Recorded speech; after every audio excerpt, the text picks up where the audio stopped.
Rubah caranya. Pak Rocky, satu waktu Pak Rocky pakai handphone apa ya? Kayaknya mewah.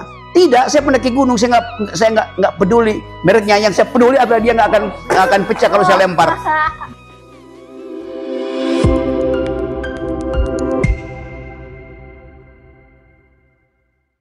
Perkenalkan, nama Muhammad Nizar Madani, guru di SMA Negeri 1 Solo, Kabupaten Lombok Timur. Ada beberapa hal yang ingin kami dapatkan penjelasan atau pandangan dari Bang Rocky Gerung. Guru ya. Yang pertama, saya sangat tertarik dengan jawaban atas pertanyaan dari adik kita atau anak kita dari SMA 1 Mataram tentang cara berpikir ekologis, di mana salah satu yang dibandingkan adalah hutan Amazon dengan gurun Sahara. Yes. Artinya dari situ saya berpikir bahwa antar orang dengan orang lain pun bisa kita bandingkan seperti itu. Artinya ada orang yang punya akal sehat dan ada orang di luar sana yang berakal tidak sehat. Nah, seperti itu. Sehingga dalam sebuah tadi saya membaca yang mendefinisikan atau memberikan sebuah pandangan bahwa orang yang berakal sehat itu adalah orang yang berkarakter baik, tetapi menjijikkan. Saya nggak tahu ini sumber pandangan ini seperti apa. Apakah dari orang yang berpikir sehat atau berakal sehat, ataukah dari orang yang berakal tapi tidak sehat? Saya mau dengar pandangan dari Bang Rocky Gerung terhadap statement ini yang mengatakan orang yang berakal sehat adalah orang yang berkarakter baik tetapi menjijikkan. Kedua, dari ilustrasi yang tadi berkenaan dengan cara berpikir ekologis, ada orang sehat akalnya, ada yang tidak. Menurut Bang Rocky, seberapa bermanfaat orang-orang yang tidak berakal sehat terhadap kita yang mungkin punya akal sehat? Yang kedua. Kemudian yang terakhir, ketiga, tadi di prolog Bang Rocky mengatakan bahwa orang-orang yang berakal sehat itu adalah orang-orang yang cara berpikirnya adalah global, tidak sempit, tidak membandingkan diri dengan dirinya, dengan lingkungan terdekatnya, tetapi seharusnya mengglobal. Tetapi pada kenyataannya bangsa kita IQ-nya adalah 78, itu sangat rendah sekali. Nah, ini bagaimana ini ke depan kita bisa membangun IQ ini menjadi lebih baik sehingga di tahun 45 nanti ya kita tidak sekadar hanya membayang-bayangkan bahwa kita adalah generasi emas, tetapi betul-betul menyiapkan diri dengan IQ yang tinggi untuk bisa menjadi generasi emas. Demikian, Assalamualaikum warahmatullahi wabarakatuh. Oke, IQ itu adalah fungsi dari hal yang biologis, nutrisi terutama, dan lingkungan yang kritis. Kalau saya feeding Anda dengan karbohidrat, protein, kolesterol, segala macam, ya bisa memungkinkan otak kita itu tidak mengecil, menciut itu. Itu yang disebut stunting. Kan sekarang kita ada problem dengan bobot otak kita ya, bukan masih dalam soal berat otak kita. Stunting di Indonesia itu sekarang 24%. Tersebut aja mungkin 25% sekarang. Apa artinya 25%? Artinya dari 4 kelahiran bayi, 1 pasti otaknya nyusut 30%. Ilmu kesehatan udah final bilang itu. Pemerintah diminta oleh dunia dan dijanjikan oleh Presiden Jokowi bahwa stunting kita itu akan 14-15%. Jadi Jokowi gagal menurunkan rasio stunting. Artinya akan lebih banyak anak-anak yang kekurangan protein yang menyebabkan otaknya menyusut. Sekarang kita analisis.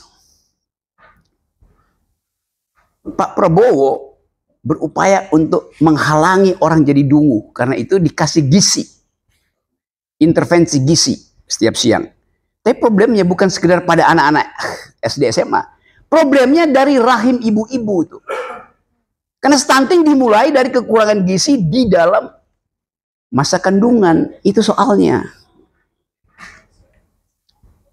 Jadi kalau kita bilang akal sehat kita, yaitu kemampuan komputasi kita akan berkurang, memang karena suplai nutrisi ke otak kita dari rahim ibu-ibu udah tidak mencukupi. Apalagi setelah bayinya lahir, tidak ada forum semacam bimbingan untuk berpikir kritis itu.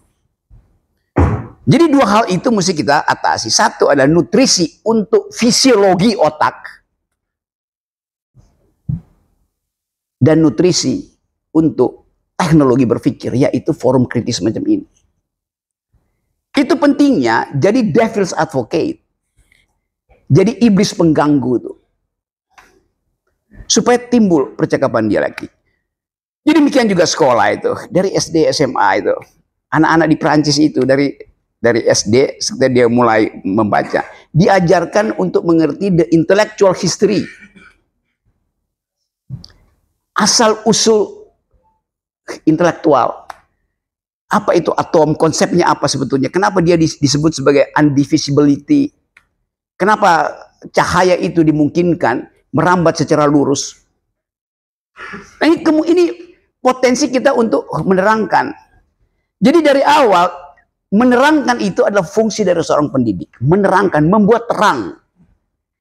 Tapi Pak Jokowi tidak mau menerangkan. Dia cuma ingin anak-anak kita tuh menghafal nama-nama ikan lagi. Problemnya besar itu. Jadi itu poinnya. Lalu kalau kita mulai berpikir bagaimana caranya mensubsidi mereka yang kurang akal. Saya balik masalahnya. Semua kita diberi kapasitas untuk berpikir. Pertanyaannya bukan bagaimana mensubsidi mereka yang kurang akal, tapi bagaimana menghilangkan faktor-faktor yang menghalangi kita berpikir. Tuh, satu feodalisme, satu sopan santun. Sopan dong kalau kasih kritik, oke. Cara yang paling sopan untuk memberi kritik adalah tidak memberi kritik. Logikanya begitu. Jadi kalau saya kasih kritik kepada Pak Presiden, itu basar-basar Presiden Jokowi itu, Rok, lu kalau kasih kritik yang sopan dong, oke. Saya diem. Karena mengucapkan itu, bagi mereka yang memang tidak ingin mendengar, dianggap sebagai tidak sopan. Presiden itu punya martabat. Saya bilang, kapan Presiden punya martabat? Martabat itu melekat pada manusia seumur hidup. Namanya human dignity. Nah, Jokowi mau jadi presiden seumur hidup. Jokowi tiap 5 tahun diganti, kenapa dia harus punya martabat? Yang punya martabat adalah Pak Jokowi, yang adalah bapaknya Gibran, suaminya Ibu Iriana. Bukan Jokowi sebagai presiden, itu bedanya. Nanti orang marah lagi pada saya. Kan dia bapak bangsa nih, bapak kita. Bapak itu tidak kita pilih, bapakmu sejak awal sampai mati. Masa bapak setiap 5 tahun diganti? What the fuck? By definition, failed. Itu yang saya sebut feodalisme. Bapak saya, bapak kamu, dia bikin salah pun kita maafin. Bagaimana mungkin kita maafin bapak presiden kalau dia bikin salah terus kita maafin? Lalu buat apa ada pertanggungjawaban? Jadi itu yang saya maksud, supaya kita menunda sedikit kegenitan kita. Supaya kita punya kesempatan untuk berpikir apa sebetulnya yang menyebabkan bangsa ini nggak bisa berpikir kritis. Karena tadi feodalisme. Karena ingin sopan santun yang palsu. Sopan santun bahasa tubuh. Saya pasti sopan pada orang tua. Saya pasti sopan pada guru. Tapi saya nggak mungkin sopan pada pejabat. Ngaco namanya tuh. Pejabat itu ditugaskan untuk melayani rakyat. Bukan rakyat yang pergi. Harus minta izin pada pejabat. Semua pejabat, calon bupati, calon presiden, calon anggota DPR, mereka pengemis suara rakyat. Mengemis. Pilih saya, pilih kita. Begitu jadi, Oh jadi bos, kita nggak boleh ketemu lagi tuh, lewat ajudan. Kurang ajar, kau tuh kan tadinya pengemis, kau sekarang. Kecuali Pak Zul. Karena dia paham rakyat dari awal, kepala desa dia paham rakyat. Banyak anggota DPR pejabat itu yang apa namanya apa istilahnya itu di outsource karena bawa amplop maka jadi dia anggota DPR. Jadi saya mau terangkan itu terutama buat teman-teman muda ini, kasih kritik itu jujur, jangan dipoles-poles, jangan diedit. Nanti akan dianggap oh, ya Anda munafik akhirnya. Tapi konsekuensinya saya akan dipecat oleh dosen. Oke, Anda dipecat oleh dosen karena Anda berintegritas atau Anda ingin ikut dosen yang tidak berintegritas. Pilihannya gitu.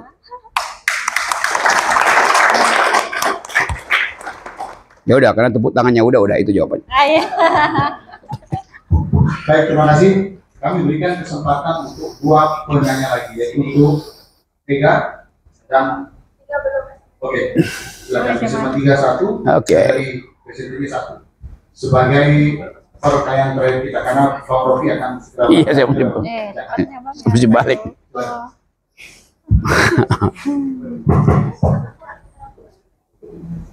Assalamualaikum warahmatullahi wabarakatuh. Waalaikumsalam. Perkenalkan, nama saya Ega Akbar, saya berasal dari Sumba Besar. Sumba Besar. Izin bertanya, Bung Rocky. Saya kan bersama teman-teman ini merupakan calon-calon nantinya sebagai abdi negara, Bung Rocky. Yang berada di bawah naungan pemerintahan. Di situ jika ada kebijakan-kebijakan pemerintah yang bertolak belakang dengan akal sehat, apa langkah kita untuk menolaknya atau kita akan mendukungnya sebaliknya? Bagaimana menurut Bung Rocky langkah-langkah awal untuk menolak kebijakan tersebut? Sekian, terima kasih. Assalamualaikum warahmatullahi wabarakatuh. Oke, prosedurnya gampang, laporkan ke inspektur. Kan ada inspektur kan, yang memang ditugaskan negara untuk mengawasi menterinya tuh. Nah sekarang kita hilangkan dulu feodalisme. Ada inspektur, begitu ada pejabat baru, si inspekturnya tanya, Pak, apa yang bisa saya lakukan buat Bapak? Lo terbalik. Mestinya si inspektur itu bilang, Pak, mulai hari ini Bapak hati-hati ya, saya inspekturnya. Itu. Karena dia ditugaskan untuk menginspeksi bosnya. Gampang. Oke.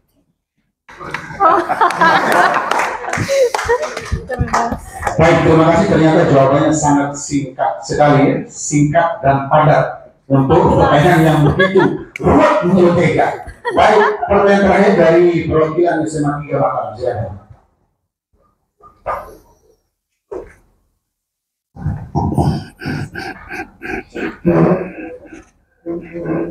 Baik, assalamualaikum warahmatullahi wabarakatuh. Waalaikumsalam. Selamat pagi. Pagi. Sebelumnya saya ucapkan terima kasih banyak atas kesempatan yang sudah diberikan. Ini adalah suatu kehormatan untuk bertemu langsung dengan Bapak Ibu. Iya. Perkenalkan, nama saya Fiata Tashifa Kusuma Yusari. Saya berada di SMA Negeri 3 Mataram. Di sini saya punya cukup banyak pertanyaan.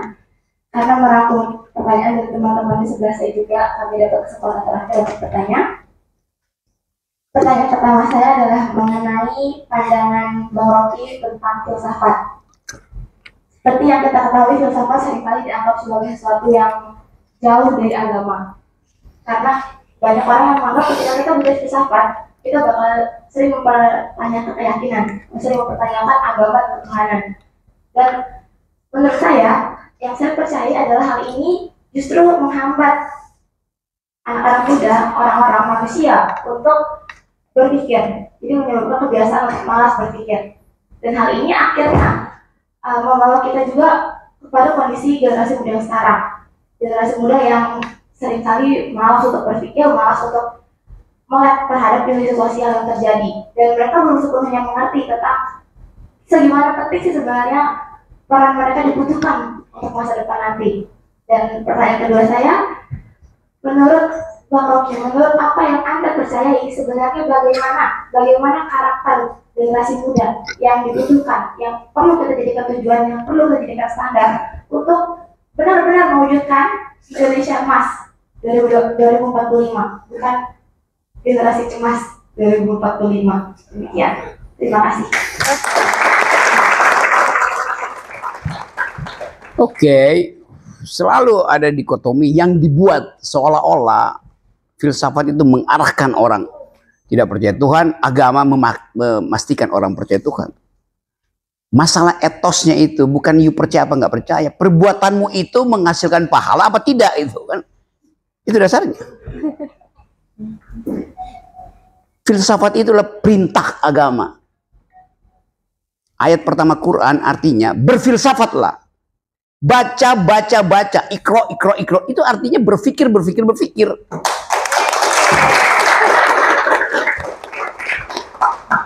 Jadi itu dalilnya. Jadi jangan takut, Anda nggak akan masuk neraka kalau Anda berfilsafat. Itu satu poinnya. Oke. Yang kedua,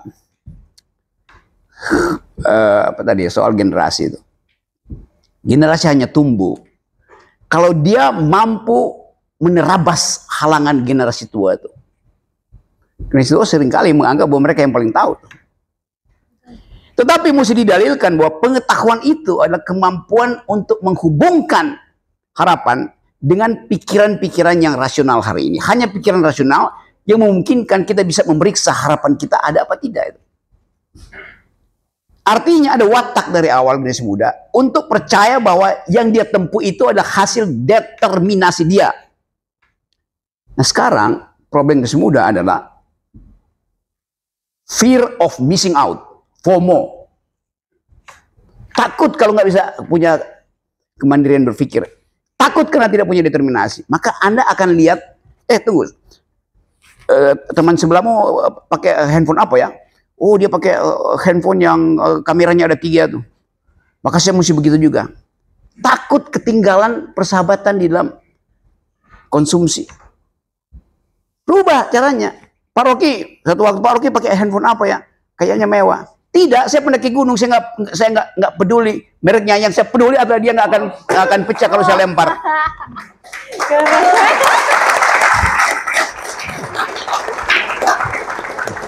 Jadi fungsinya apa itu?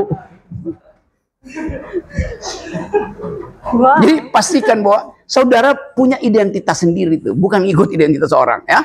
Assalamualaikum warahmatullahi wabarakatuh.